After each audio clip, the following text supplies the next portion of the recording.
Hello and welcome back, YouTube.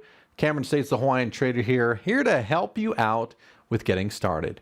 Now, I have a lot of videos that I share, which I call the real basics. And that is, again, if you've just barely started to potentially think, I might start investing in the market, stock market, whether it's stock, options, I don't care what it is, you've decided to take control and do it on your own.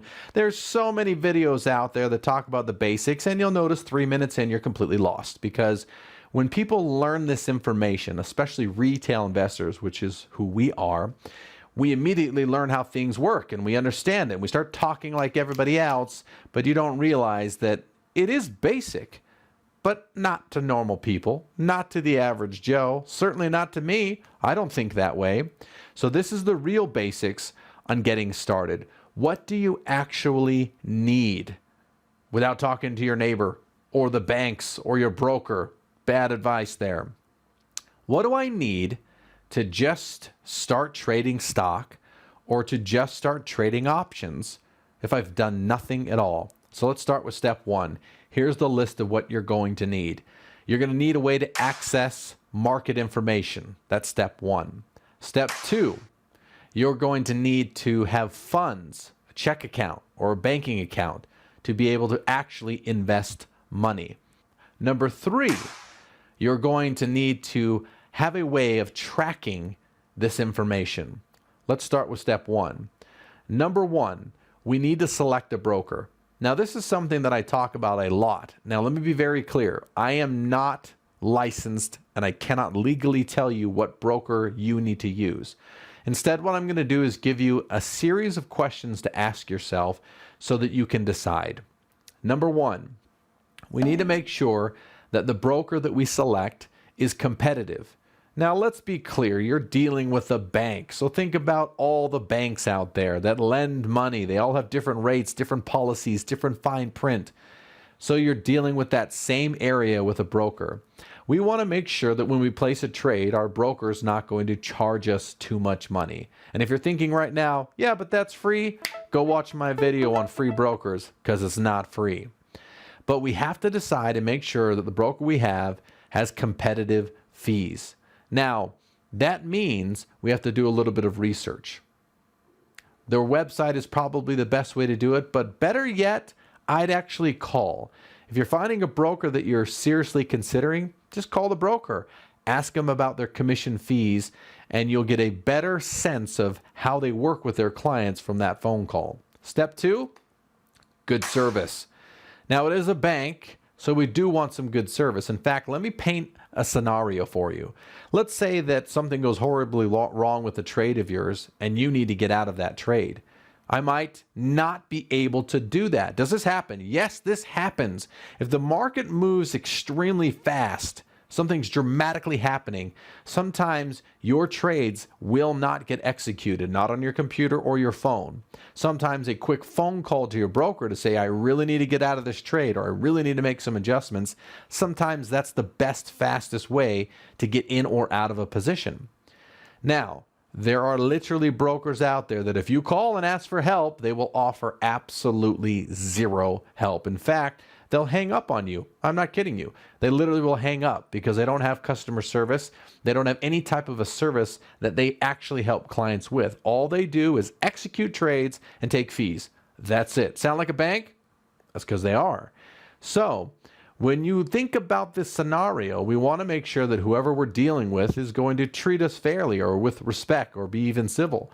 So that same phone call that we offer to the broker where we say, hey, I want to know about your commission fees. Pay attention to the way that they handle you on that call. It will tell you everything you need to know about this kind of broker and if it's the kind of broker you want to work with. So that's step one, selecting a broker based on fees and service. Now, this can also be done simply by doing a Google search and type in discount broker, and you'll get a whole list of different brokerages to use. Now, one thing that I would highly recommend is whatever broker you select, whatever one you decide to go with, they typically offer a free service or ability for you to do research. We call this a platform. A platform is where I can do research on stocks, or I can even look at some prospective trades and build them out in a paper trading setting to decide if I like them. Now, I did mention a new phrase there. It's the word paper trade. In the market, to help investors, retail investors like you and I, to get more familiar with using their trade platform, they offer paper trading or virtual trading. So basically, it's fake money that I can do fake trading with until I'm comfortable. Now, this is something that everyone will need to do. It takes a little bit of time, I understand, because it's new and there'll be a lot of blinking, flashing lights and a lot of numbers and information that will just overwhelm you. It does this to everybody, don't worry. Over time and through this paper trading or virtual trading, we'll be able to get more comfortable and more familiar with how to actually utilize our broker. I know that's a lot of information, but that's just step one. What do I actually need to do this trading? Well, anything that connects to the internet is the answer. So if you want to use your at-home computer, that's perfect. Do you have a mobile device or a cell phone or an iPad? Now with the advancements of technology, just about everyone can access these brokers that I just described and the ability to trade in and out. You can virtually do this from any of those devices. So basically I say internet access, and you can do this right from the comforts of your own home or mobily on a phone or iPad as you're traveling. I guess a laptop too would be in that classification. So it doesn't take a lot to set it up. But one thing that we will need, once we select a broker, we will need to link a checking account to our broker. Now, that's just one way to do it. You can do linking through a checking account. You could also do writing a check, mailing it in. You could also do a transfer, a wire transfer to your bank. Remember, it's a bank. So how do you get money into a bank? They offer the exact same ways. But we have to actually fund a brokerage account, which is just like a fancy way of saying it's another checking account that accesses Wall Street. It accesses investments in the market. But it's just like a checking account. You'll be able to see your balance. You can collect interest on that. You can go in and trade right through that account just like you would a normal checking account. But this checking account allows you to buy and sell stock or options or other products that are available. But we will need to have some kind of a way to access funds in and out of the account. Now, you can do that very simply, and if you have a good broker, they should be willing to help walk you through that process. But funding is a critical component to being able to actually trade in the market. Let's get to step three. Step three is a system. Now, I teach an entire course for free on what the system should look like, all the different components. It's called a trade plan or a systematic approach to investing. And in this system, we just need to make sure we have the components that help us make good decisions. Now, I can teach you how to do that, and you can watch my videos on how to do that, but let me give you the basics. The basics is a journal. Everything that we do needs to be logged. It needs to be journaled. Now, I know there's some of you at home saying, oh, I hate doing that. That's not a thing for me. Now, you can do this on an Excel spreadsheet on your computer if you're comfortable and strong with a computer, or you can do it old school. Write it in a book, literally buy a journal and write down the information. Because tracking information is how you improve. And I'm assuming that everybody who wants to dive into this for the first time is not only going to want to do it right, but they're going to want to get better over time. That improvement relies 100% upon feedback on what you've already done or with what you've already done.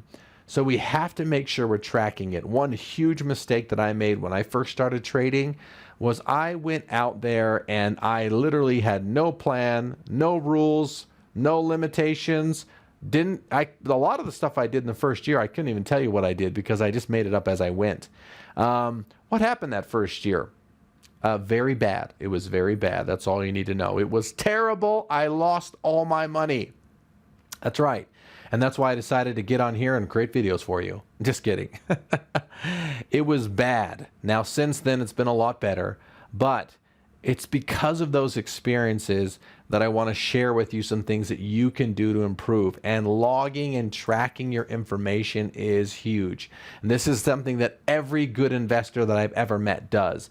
I've never met one investor or hedge fund manager or floor trader or market maker specialist, none of them that couldn't explain to me in detail how they make money.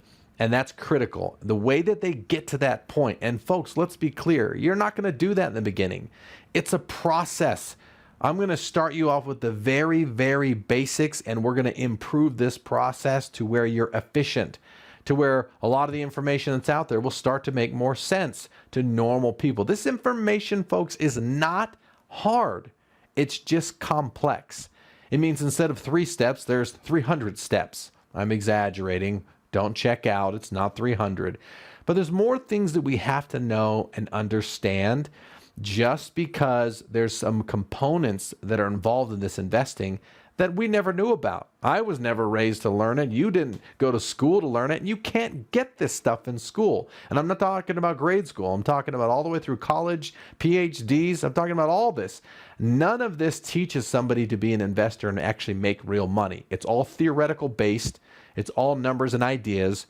But the people that actually really make money are the people that are in the trenches, doing the work and tracking their information.